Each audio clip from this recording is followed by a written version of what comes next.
My friend Diane was told to go to the right, and I was told to go to the left. And I was trying to make some sense out of something that didn't really make any sense to me. And I thought, well, Diane is a Christian, and maybe the Christians go to the right and the Jews go to the left.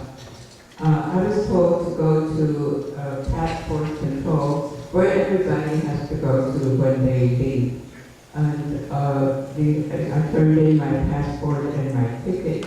The young woman there typed something in the computer. And seemingly growing out of the floor next to me were two men. I didn't see them come. All of a sudden they stood there next to me. They wore name tags, but they were turned around, so I couldn't tell their names. And they identified themselves as security. And there's that word again. And I asked them, what are your names? No response. And they said, come with us. And I had some things sitting on the floor that I was going to take on the plane with me. And I bent down to pick them up. They said, no, we will carry them. And I realized there's a problem, and I was trying to make light of the situation, trying to calm myself down. And so I said, I thought you said you're security. You're actually porters, aren't you? They didn't respond. And I was taken to a very large room in the airport, which I later learned was the airport police station. And in that room was a little cubicle, part of that larger room, with the curtain in front of the opening, but the curtain doesn't completely cover that opening. And I was told to go in there, and a young woman, maybe 22, 23, patted me down, wanted me, and then she said, get undressed. And I said, you have no right to ask me to do this. I want an attorney. And she said, sure, you can have an attorney, but until you have one, you're going to be detained in the airport detention center. Well, how was I going to get an attorney? I didn't have one. They'd taken my cell phone. I had no way of communicating with the outside world. And not knowing what is happening to my friend Diane, maybe they're asking her to do the same thing, or maybe something worse. And maybe I'm the one that's going to get out of here at some point, and maybe Diane needs help. And so maybe if I cooperate against my will, but then maybe I can get out and help Diane if she needs help. And so I agreed to do that. But before I did that, I said, why are you asking me to do this? And she said, because you're a terrorist, because you're a security risk. Now, if any of you here in the audience are scared to be in the same room with a terrorist, feel free to leave. I won't hold it against you. Thank you. You're very brave. And so I got undressed, but that wasn't enough. And she said, bend over. And I said, why? She said, because I have to examine you internally, front and back. I was never so humiliated. I was never so angry as I was then. By the time she was through with me and I was allowed to get dressed again, and I came out, they were going through my backpack minutely, checking everything and wanting everything, x-raying some things. And when they were all done with that, they said, you can pack your stuff now. And I was so angry. And I said to them, you unpack, you pack. I regretted that later on because they just threw everything any which way into my backpack. But there were other people and other scenes that I observed in that large room. For instance, there was a young woman there with a baby that was maybe 7 or 8 months old. And at some point, and they were going through her luggage minutely also. And at some point, the baby became very restless and started to cry. And she had food and drinks for the baby, but they did not allow her to give anything to this baby that was screaming louder and louder. And I talked to her briefly, and she said, I am Israeli, I'm Jewish, but I don't live in Israel anymore. I live in England, and I come here to visit my family, and I'm now returning to England. And I guess I am being punished, and my baby is being punished because I no longer live in Israel. and I no longer live there because I cannot tolerate what Israel is doing as policies and practices against Palestinians. At some point then they walked her and the baby out, so I don't know what ultimately happened to her.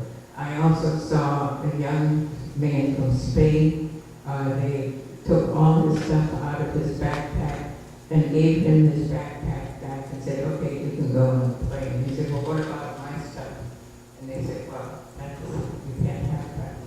So I don't know what finally happened with him either. About 3 hours into all of this, and I'm still in the police station, my friend Diane walked in, and her eyes were this big, because she thought I was already on the plane and back on my way back to the United States.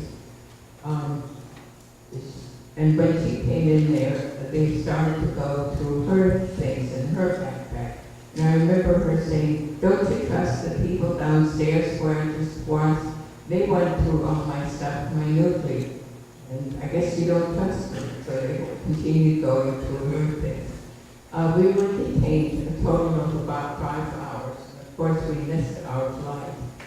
And they then took us to the El Al counter, the Israeli airline counter, and they booked a flight for us the next morning. We had to carefully avoid not to travel on the Israeli airline, but they didn't give us a chance to book another flight. They booked it for us. And they said, well, you can leave now, you can come back tomorrow morning. And we said, no way, we're not going through this again tomorrow morning. And so we spent the night at the airport. And Diane told me that I was very badly treated by the El Al crew on the plane. I have no recollection of that, because I was just so full of rage and so full of anger about what had happened to me the day before. And as you know, in the pocket of the seat in front of you on the airplane, there are always all kinds of magazines. And I needed to vent some of my anger, and there really was very little opportunity to do that. And so I took out those magazines and I wrote on every page, I will never ever come back to Israel. And I sometimes pressed so hard I tore the paper. And when I was done with all the magazines in front of me, I took all the magazines that were in front of Diane and did the same. After I came back home to St. Louis, I still was angry, and I was really just had found no way of getting rid of this terrible anger, this terrible rage. And so I had some counseling, which helped a great deal. And even though I wrote on these magazines or on these pages, I will never ever come back. By June of 2004, I was back the second time, aligned myself in ISM, participated in many demonstrations, and have been back 3 more, a total of 5 times. I want to say something about the village of Beit-Lin, which is near Ramallah. I participated in demonstrations there 3 times, on 3 different locations. And Beit-Lin is a very unique village, although there are now many other unique villages just like Beit-Lin.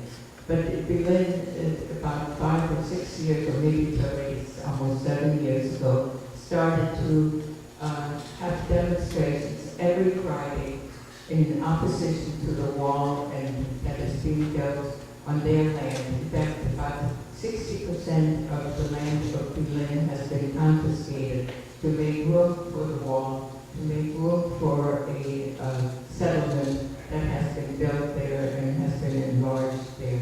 And so every Friday at noon they go to the mosque and pray. At 1 o'clock the demonstration starts. And not only people from Beit-Lin or other Palestinians, but also Israelis and internationals participate every week in these demonstrations. And they are always nonviolent on the part of the demonstrators, always violent on the part of the Israelis. They use live ammunition. They use what is called a rubber-coated bullet, which is really a steel bullet with very thin coating of rubber around it. In fact, I have one of those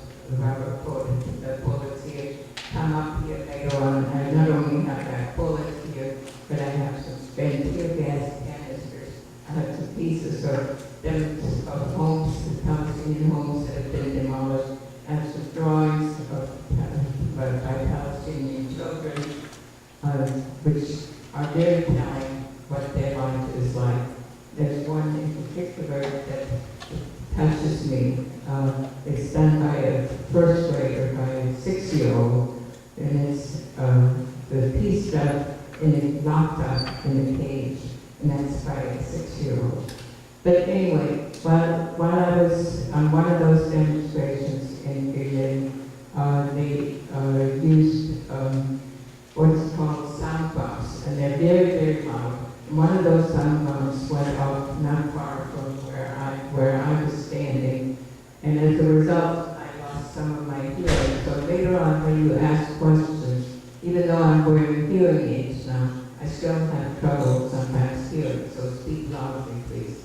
But I don't want any sympathy that I have lost some of my hearing. But think about the children in Gaza, for instance, many of whom have lost some or all of their hearing, not maybe because of a sound bomb, although that could be possible too, but because Israeli airplanes fly daily overhead and they break the sound barrier, and because of the noise of the sound barrier, they have lost some of their hearing. I'm lucky, I can get hearing aids. What can the children in Gaza get?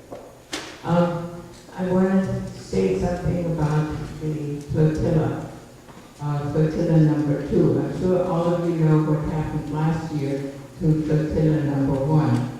There were 6 boats with internationals from many different countries on their way to Gaza to try to break the siege because no boats have been able to really travel to and from Gaza for the last 40-some years. Although in August of 2008, 2 rickety little boats did make it from Cyprus to Gaza. But the siege really still is in existence. You know, Israel says they're out of Gaza, yet they control the air, the land, and the sea.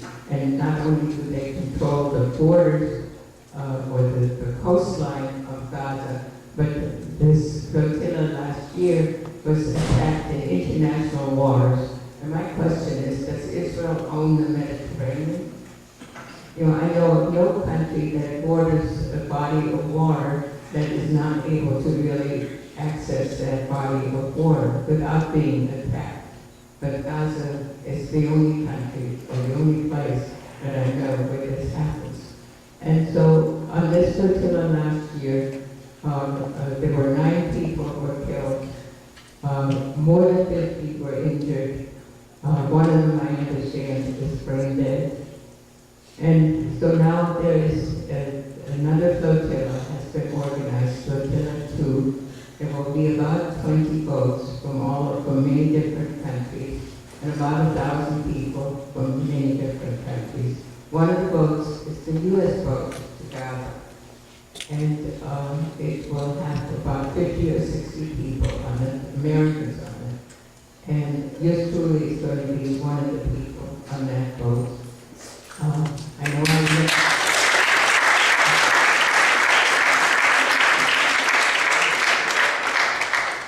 know I'll make it on the boat, whether we'll make it to Gaza is a big question mark.